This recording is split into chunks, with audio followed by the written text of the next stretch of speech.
கர்த்தரின் பரிசுத்த நாமத்துக்கு ஸ்தோத்திரம் உண்டாவதாக. கலாத்தியர் 3:13 இப்படியாக சொல்கிறது பாருங்கள். மரத்திலே தூக்கப்பட்ட எவனும் சபிக்கப்பட்டவன் என்று எழுதி இருக்கிறபடி கிறிஸ்து நமக்காக சாபமாகி நியாய பிரமாணத்தின் சாபத்துக்கு நம்மை நீக்கலாக்கி மீட்டு கொண்டார். கிறிஸ்து நமக்காக சாபமாகி. ஆம் பிரியமான சகோதர சகோதரி, பல வேளைகளிலே உங்கள் இதயங்களிலே ஒரு கேள்விகள் ஏற்படலாம். என் பிள்ளைகளையோ அல்லது என் குடும்பத்திலேயோ ஏதோ ஒரு காரியம் நடக்கிறது, அது சாபத்தினால் நடக்கிறதா? என் மூதாதையர், என் பாட்டி, என் பாட்டன் செய்த சாபம், என் தகப்பன் செய்த சாபம் என் பிள்ளைகளை, என் குடும்பத்திலே தொடர்கிறதா என்ற கேள்விகள் உங்கள் இதயத்திலே எழும்பலாம் இல்லையா?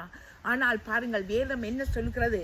அந்த நியாய பிரமாணத்தின் சாபத்துக்கு நம்மை நீக்கலாக்கி, அது மோசையின் காலத்திலே அந்த இருந்த நியாய பிரமாணத்தின் சாபங்கள் எல்லாவற்றையும் இயேசு நீக்கலாக்கி அந்த சிலுவையின் மரணத்திலே எங்கள் சாபங்களை எல்லாம் அவர் தன்மேல் ஏற்றுக்கொண்டு எங்களுக்கு விடுதலையை கொடுத்து விட்டார். ஆம் பிரியமான சகோதர சகோதரி, இன்றைக்கு ஏதோ ஒரு காரியத்தை நினைத்து குறித்து இது ஒரு சாபமாக என் பிள்ளையின் வாழ்க்கையிலே அல்லது என் வாழ்க்கையிலே இருக்கிறது என்று நீங்கள் கவலைப்பட்டு அங்கலாய்த்து கொண்டிருக்கிறீர்களா?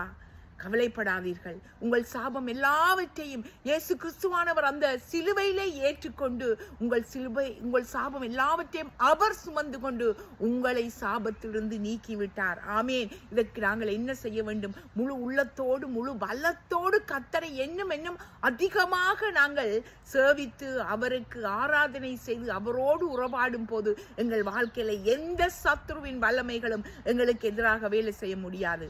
Amen. God bless you all.